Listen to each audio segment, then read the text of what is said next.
tubaarik àlla nag yëngu na démb dañoo siifaat ci anecdote yi am na nag ku may duulal ca commentaire princesse Ndiaye naan sama far bi police taa ko yóbbu woon loolu moom c'est pas vrai noq yi moom am na waaye police amu ci waaw police moom amu ci doom nday nuyu naa la man police benn yoon laa fa ma sa dugg mooy defar carte d'identité ak passeport vraiment police bokkul woon ci samay affaire ma chérie c'est vrai moo tax j'habite très loin ah bon non baax nañ des fois nga leen di jege pour boo deewee sax ñu dimbali la dem ci mairie beeg yooyu remplir la xanaa loolu baax nañ fi de moom ci benn côté tuuti mais booy nekk ci jàmm moom mais xanaa boo demee ba feebar ba lott rek nga jege leen boo demee ba yow xam ne yow mii da ngay waaj a dem rek nga xaw leen a jege rek pour ñu mën a annoncer xam ne yow fii nga dëkk xam say adresse ak yooyu et tout vraiment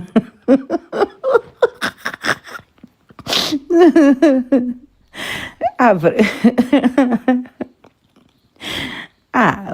xam nga lu neex ba may tuubal papaay xale yi ma yóbbu ko ca paawu kii bi paa bi jiite murit yi fii rek mu ne ma noo koy tudde ma ne ko sëñ Fàllu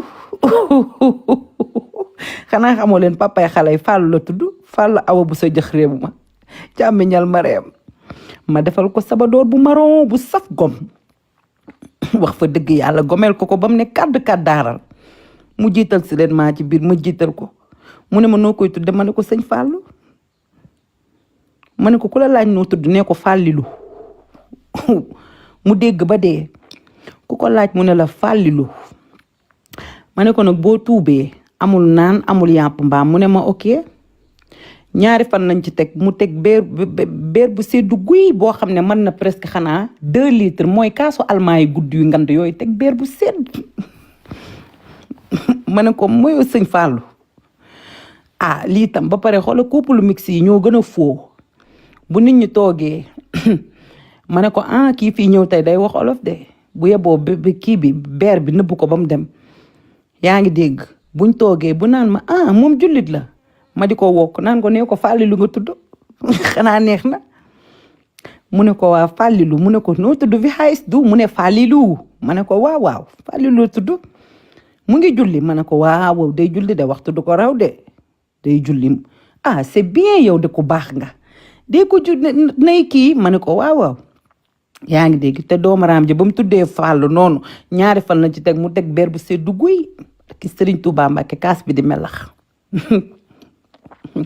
ma ne ko yow neel Fàllu rek léegi loolu noonu lan la ci waay mën kenn mënu ci dara couple mix yu bari ay duulaale la rek ak fenaale waa ji fa muy toogee noonu ñu di ko tuuba yooyu yëpp ay xeetu cinéma la yooyu yëpp ay da ngay wan sa religion pour genre truc rek mais dara du ci dëgg buy seppi loxoom tey la gën a mën a lekk yàpp mbaam tey la gën a mën a naan beeru seddu guy man ki ma nekkaloon mbànd la am moo nekk bërigo yu ndaw yooyu nga xam ne day am robinet kër almaa yi nga xam ne seen traditionnel bière la wax fa dëgg yàlla moo tax ma déggee TikTok bi naan sàngara ay reetaan damay jàpp vous êtes des gaw parce que festivalu sàngara bi gën a mag ci monde bi muy tubaarikàlla octobre fest fii lay am jaamani ñoo ko moom almaa yee gën a daqa naan beer ci lu yàlla bind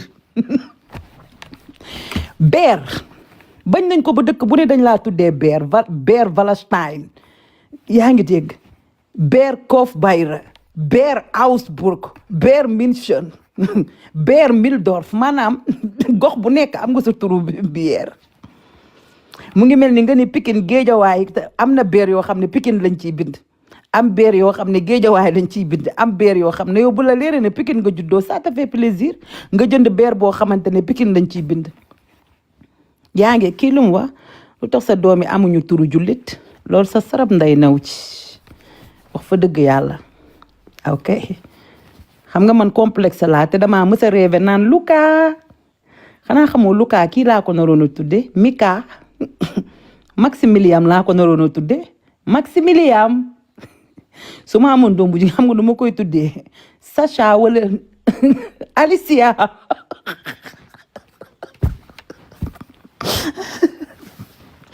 léegi li ma wax nii lan la ci waaye man samay doom lañ di maa jur maa ëmb juróom-ñeenti weer vraiment j'ai envie d'appeler mes enfants Lucky Maximilian Gibson naan Gibson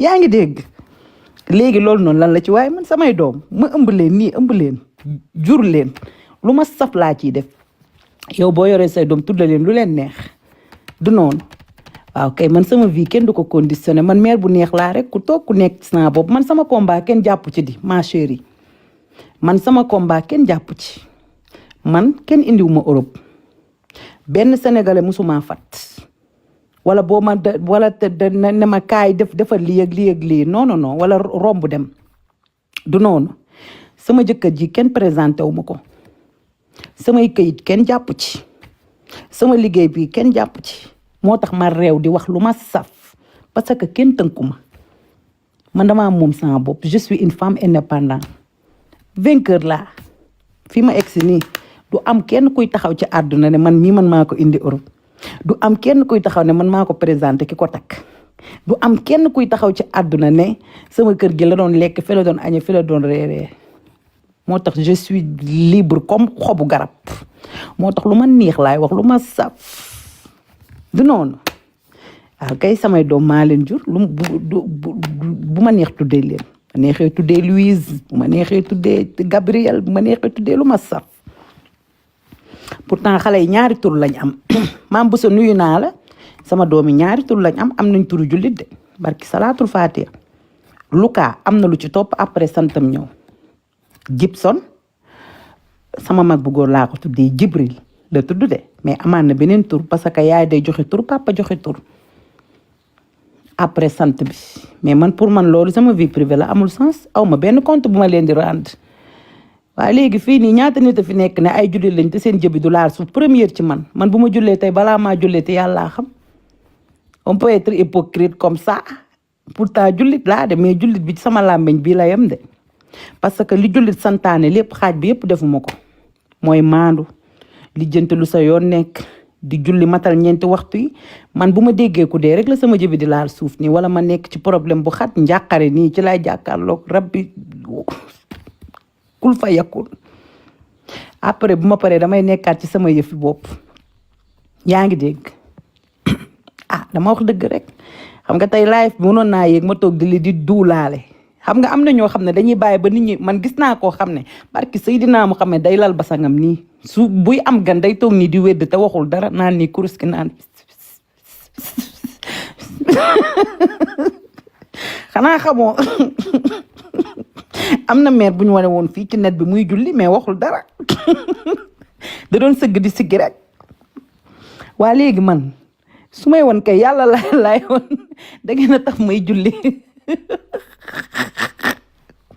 yaa ngi dégg on peut être hypocrite comme ça parce que yow ki toog na rek xaaral ma dem kàbbar dem julli wan ko man lu may def yàlla laa koy wan yàlla laa koy séeréer aw ma dara lu may séeréer benn doomu aadama vraiment parce que yàlla moom moo may jugé wax dëgg yàlla vraiment yooyu yëpp ay bëgg jëkkër da koy def ay bëgg xale bu baax ay bëgg relation man bu may julli day egg ci sama xol ma sentir ko def ko waaye nekkul ne tey dama lay gis yow nga toog rek man naan la kaay dama lay prouver que ne man damay julli te fekk loolu amul mu ngi noonu nit nag des fois saytaane da lay tënk mais nag doo ko ci condamné boo ko bëggee jàppale danga koy ñaanal rek ne ko yàlla na la yàlla soppi ngay matal waxtu du noonu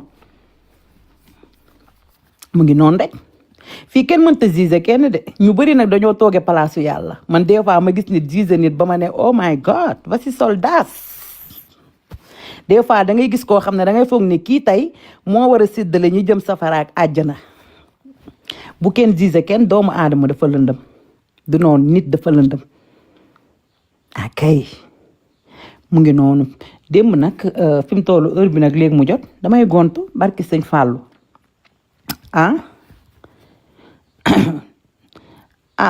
kii lu de waa mu ngi noonu yàlla baax na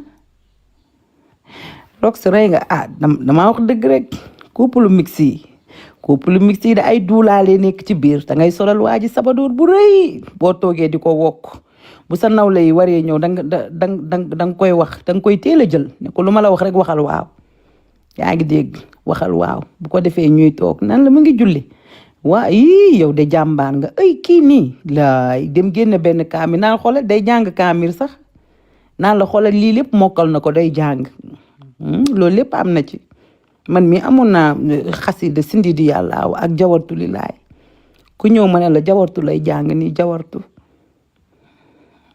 mu ngi jàng jawartu bi ma ne ko waa ëskay Serigne Touba amul morom ma ne ko Serigne Touba tànki kanam rek la am amul tànki ginnaaw naan ma ba pare faal yow ñaari xasida yi nga koy jàngal nii jawartu li laay ak sindi di yàlla sëñ Touba moom la gënoon a bëgg ci xasida yi ma ne ko man murid laata damay doon murid ba keroog may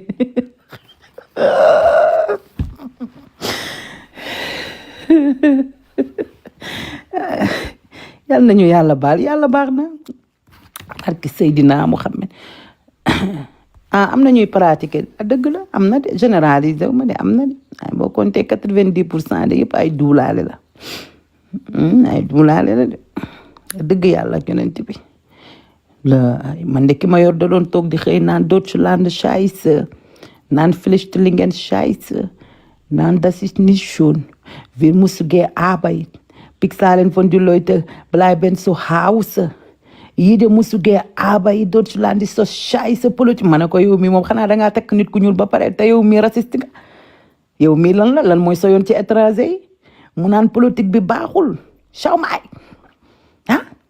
die Leute bleiben zu Hause wir müssen gearbeitet und dann Pixalen nee na ñoom ñooy dem liggéey di fay ñi nga xam ne dañuy toog ci kër yi nee na politique gu Allemagne baaxul c'est de la merde politique bi baaxul système bi baaxul Merkel scheiß naan ma ne ko déet kaay man yi ngay wax nii mu ne man naa ma ne ko man ay affaire politique intéressé wu ma de wax fa dëgg yàlla ak yonent bi ma ne ko man ay kii ma ne ko yow noo mën a waxee lii Ausland te yow yaa ngi ni nga xayraate takk benn Ausland mu ne ma waaye ñi nekk ci kër yi toog lan moo tax du ñu dem liggéey lan moo tax ñun ñi dem di liggéey di leen fayal ma ne ko loolu nag xam nga nooy def da ngay jël tableau boo jëlee tableau nga bind ci li nga war a bind yëpp nga génn ci biti boo génnee nga woo tableau woo sa ñaari police ñu dar la man lii ngay wax intéressé wu ma parce que man ich bin Ausland étranger la yaa ngi dégg wax dëgg yàlla ak yonent bi vraiment parce que sëñ Touba Fallilou de yooyu la doon wax di wax ci politique bi naan ma xoolal naan ma xàmbur ko ñëpp génn nañ ci biti ma ne ko àndal ak ñoom nga génn jëlal tableau bu rëy nga bind ci Ausland musst du raus Flüchtlingen musst du raus yaa alles voll ganz scheiße di ma ne ko yooyu yëpp nga bind ko en majuscule nga génn ci biti man kenn du ma rey ma ne ko man dëkk bi bu ma fi ñëwee laajte kilo ice cream ñaata la ñu ne ma tubaarikàlla 2,99 € laa wéeru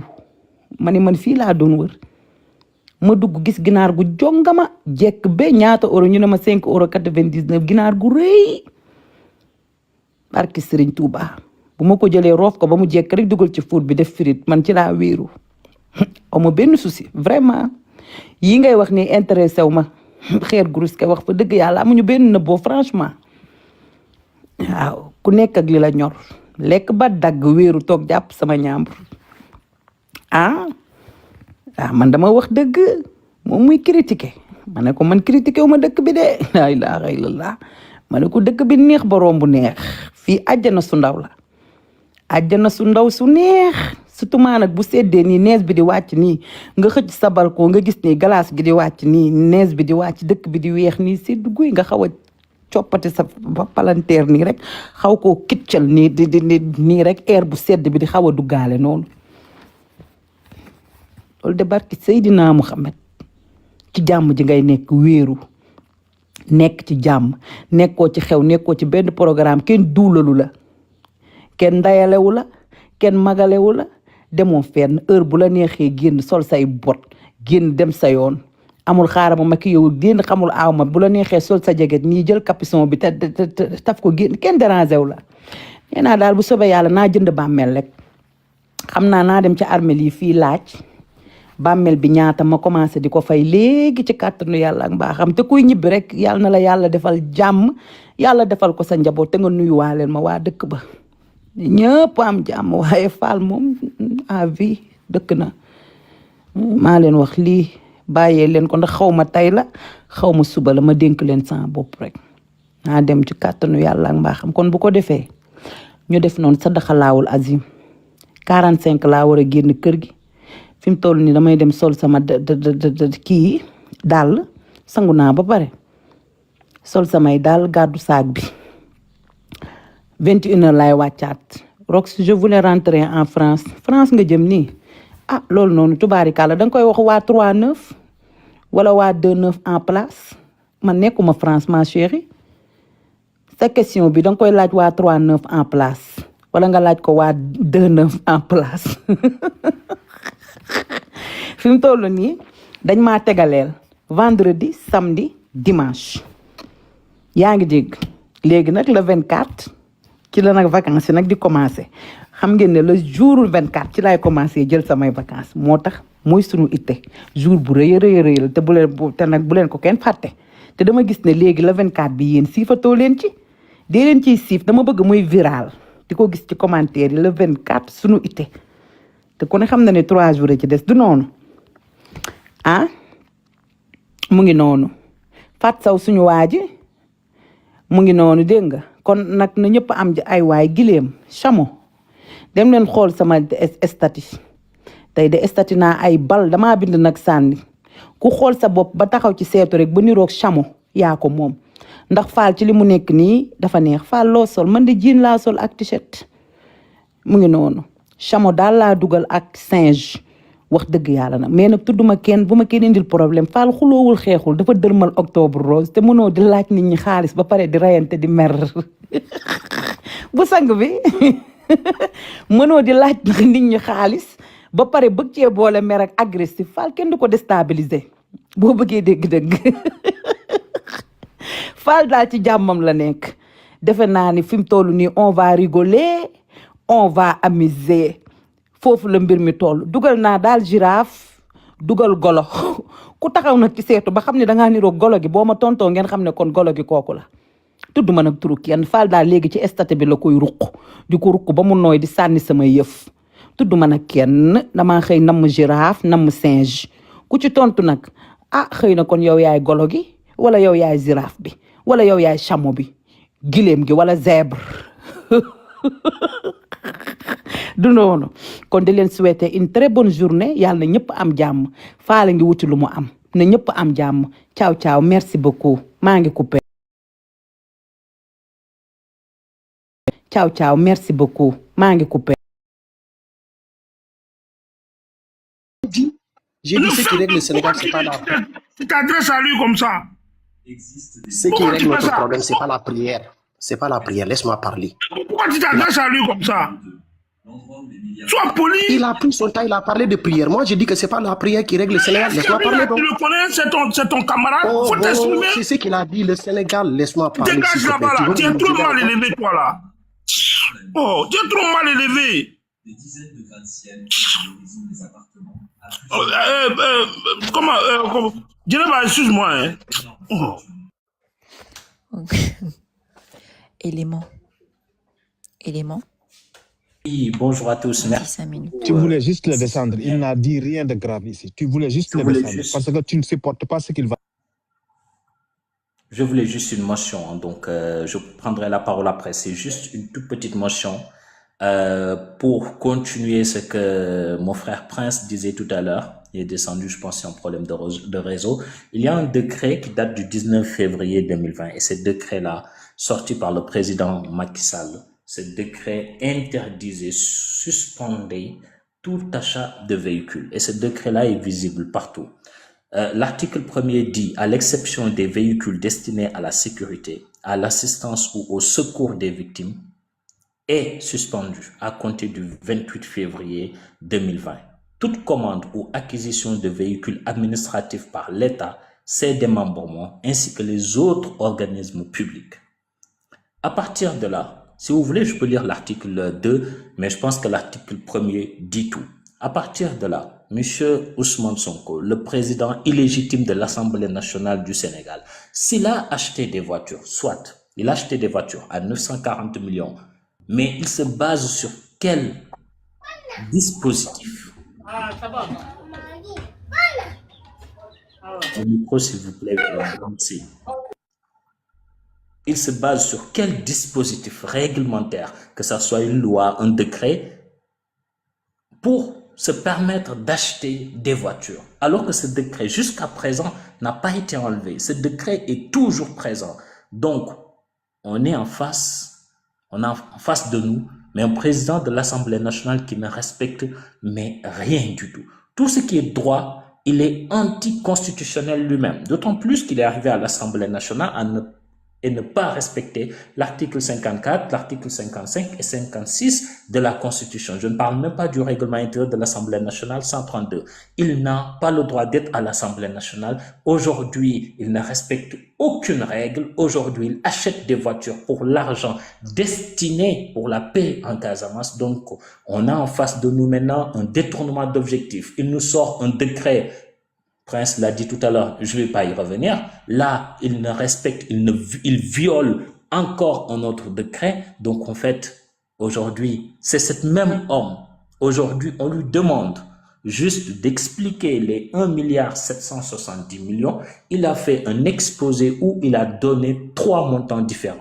Il nous a parlé de 1,770 milliards. Il nous a parlé de 1,870 milliards. Il nous a parlé de 1,300 milliards. Donc, à partir de ce moment, nous, l'homme qui nous disait que c'était illicite les fonds politiques, maintenant, il nous dit qu'en fait, il va falloir voir comment l'organiser. Aujourd'hui, il n'y a que les constipés de la tête qui peuvent comprendre cet homme-là, qui peuvent même l'écouter. À partir de ce moment, nous, qu'est-ce que nous devons faire en tant que Sénégalais?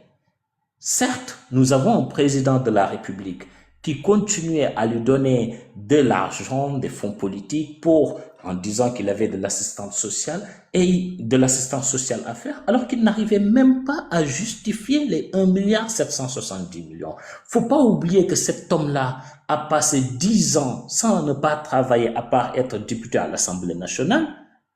Et cet homme-là vivait de quoi, en fait? Et qu'est-ce qui se passe?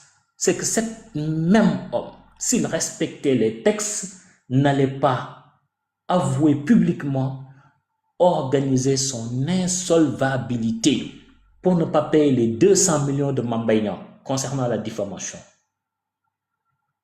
Mais aujourd'hui, cet même homme nous dit qu'il n'a jamais touché son salaire. Mais les 15 millions qu'il avait donnés à son directeur de cabinet pour donner à Khombol, pour aider ces jeunes-là, cet même homme nous disait qu'il n'avait pas touché son salaire, mais il le collectait pour pouvoir aider, attendre que ça arrive à 100 millions de francs CFA, pour aider les familles des victimes. Mais si tu as 1,770 milliards avec toi, et tu ne pouvais pas les aider en fait, mais non, il a préféré acheter ces 27 voitures à 35 millions chaque voiture au lieu d'aider les familles des martyrs. Et cet homme qui nous dit aujourd'hui, il veut tout pour que la justice soit faite sur les martyrs. Soi-disant qu'il repose en paix les martyrs, parce que ce n'est pas avec Ousmane Sonko que la vérité finira par éclater. Merci beaucoup.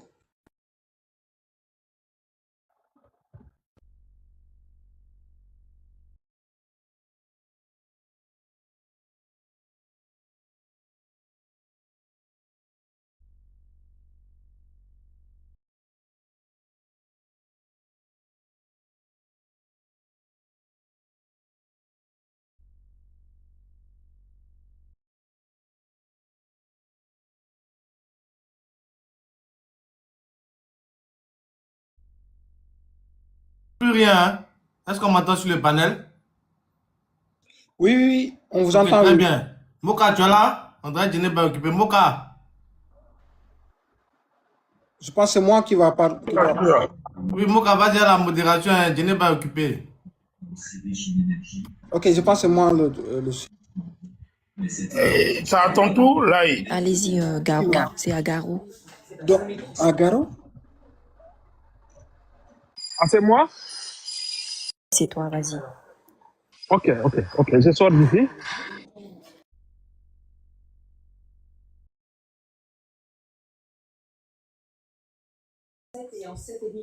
Il y a un bug. Allez-y, Garo. Démutez-vous. Oui, vous m'entendez maintenant? Vous m'entendez? Oui.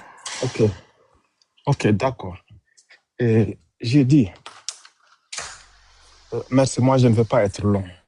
Mon problème, c'est que moi j'ai entendu beaucoup de choses ici, une malhonnêteté que je ne peux pas qualifier. Nous avons tous vu l'interview de Ousmane Sonko sur ses fonds politiques.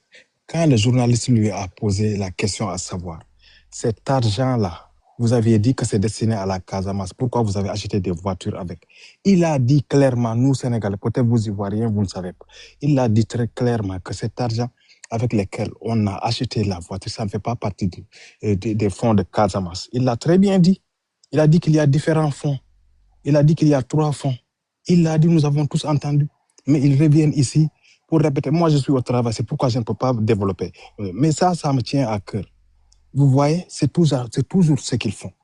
La même chose. Ils viennent, ils éclaircissent les choses, mais eux, ils sortent, ils vont raconter, ils déforment ces paroles et tout ça. Malheureusement, je suis au travail comme ça là. J'étais sorti comme ça, mais je ne sais même pas. J'ai beaucoup de choses à dire sur ces gens-là avec leurs manipulations là. Moi, mon problème, c'est que un pays comme le Sénégal, ceux qui sont là en train de sortir des papiers pour nous faire... Mais eux là, quand ils étaient au pouvoir, est-ce que les Sénégalais savaient où est-ce qu'ils dépensaient cet argent-là? Sonko est le seul, il vous a lancé un défi dès le début. Il vous a lancé un défi, il vous a dit que moi, voici mon patrimoine. Il l'a cité. Il a dit que je lance un défi à toute l'administration. S'il y a une seule personne qui peut dire ou bien trouver un seul centime de plus que ce que moi j'ai déclaré, qu'il vienne et qu'il le dise. Ou bien qu'il n'amène ça devant la justice. Ça, c'est pas clair. Pourquoi être là sur les panels? N'est-ce pas vous ne souhaitez que lui, il parte en prison? Maintenant, portez-lui plainte. Et puis, ce sont des fonds qui sont... Il ne doit même pas les justifier. Malgré tout, il les a justifiés. Il a dit que je suis le seul premier ministre de l'histoire du Sénégal qui peut justifier chaque centime de ces fonds-là. Où est-ce que j'ai dépensé? Qu'est-ce que vous voulez encore? Je suis désolé, je suis au travail là. Cette malhonnêteté-là, et venir ici raconter des mensonges là, ça ne changera rien. Ce que je veux vous dire pour mon dernier mot, vous pouvez partir partout où vous voulez, aller sur les panels, raconter du n'importe quoi, déformer ses propos et tout ça. Mais là-bas, au pays là-bas, c'est lui qui dirige. L'écrasante majorité des Sénégalais sont avec lui. Et vos propos là, ça ne changera rien. C'est une semaine ça. Allez régler vous. Et vous-même, vous le savez. Vous-même, vous le savez. Faites tout ce que vous voulez. Lui, il est là. Inch'Allah, il sera le président de la République de ce pays-là en 2029 et vous ne pourrez rien. Vos manipulations, là, c'est une perte de temps et vous le savez vous-même. Vous savez ce qui se passe au pays. Il a vendu plus d'1 million de cartes. Racontez tout ce que vous voulez. Dénigrez-le comme... Pour moi, quelquefois, moi, je me dis que je ne comprends pas certaines choses. Des gens qui étaient là, qui ont gaspillé le pays. Le fils de Macky Sall, lui, son père a dit qu'il est, comment dirais-je encore, qu'il est chômeur. Mais lui, on le poursuit pour des centaines de milliards. Le fils de Macky Sall, centaines de milliards. Vous ne parlez pas de ça. Vous parlez du Premier ministre qui a pris de l'argent qui lui a dû et qui a mis ça là où il a mis. Il devait le mettre, qui dit que voici les justifications. C'est sur lui que vous venez ici nous fatiguer avec des princes sortent ici des papiers, dire que moi je suis juriste. Soyez qui que vous soyez. Mais ce que vous racontez là, ce n'est que des mensonges, rien d'autre. Que des mensonges, rien d'autre. Et ça ne changera rien à l'aura d'Ousmane Sonko. Chaque jour, lui, sa popularité va augmenter. Vous faites le tour des panels, ça ne changera rien. C'est tout ce que j'avais à vous dire. Merci beaucoup et bonne journée. Mein Gott, was war das denn? Das war ja ein Monolog. Das war Französisch. Nee, das war Französisch. Ja, das hab ich gehört, aber du hast dich ja nicht mit jemandem unterhalten. Doch. Aber der konnte ja nicht mal so antworten. Ja. Du hast nichts gemacht. Ok, monsieur Ben Mohamed. Monsieur Ben Mohamed, est-ce que vous êtes là? Oui, bonjour. Allez-y, 5 minutes. D'accord, merci beaucoup. Merci pour ce panel et merci de m'avoir permis de participer. Je pense que pour commencer, on pourrait tout simplement se poser une question simple. C'est tout simplement, est-ce que au Sénégal, nous avons changé de système ou nous avons simplement changé de maître de système? Parce que le Sénégal aujourd'hui est confronté à une situation paradoxale. En 2024, une immense espérance populaire a porté au pouvoir Diomaye Faye et Ousmane Sonko. Cette espérance était immense. Elle reposait sur 3 mots.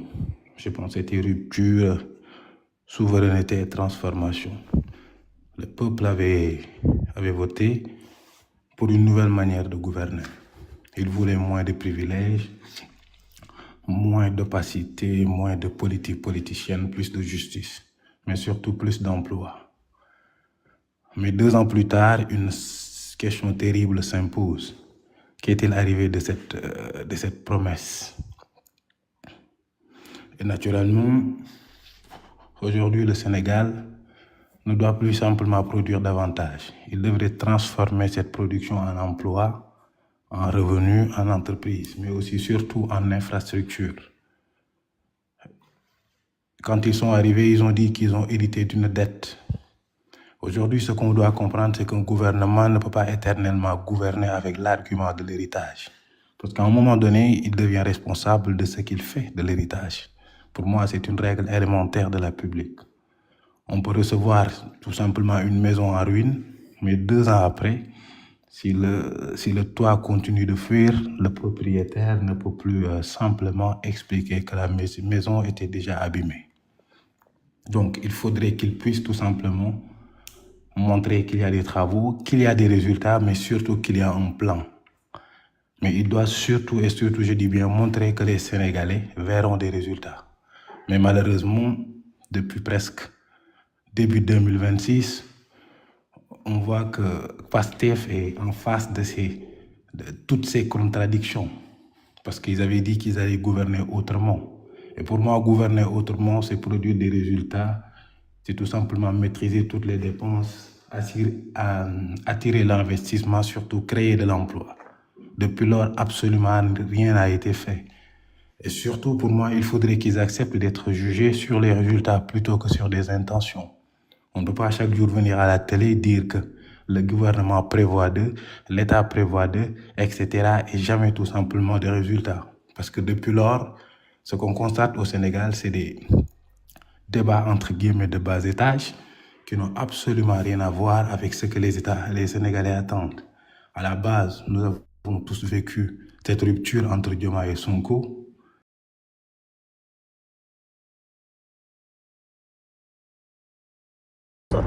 waaye am na ñoo xamante ni comme téléphone iPhone 16 bi nga xam ne moo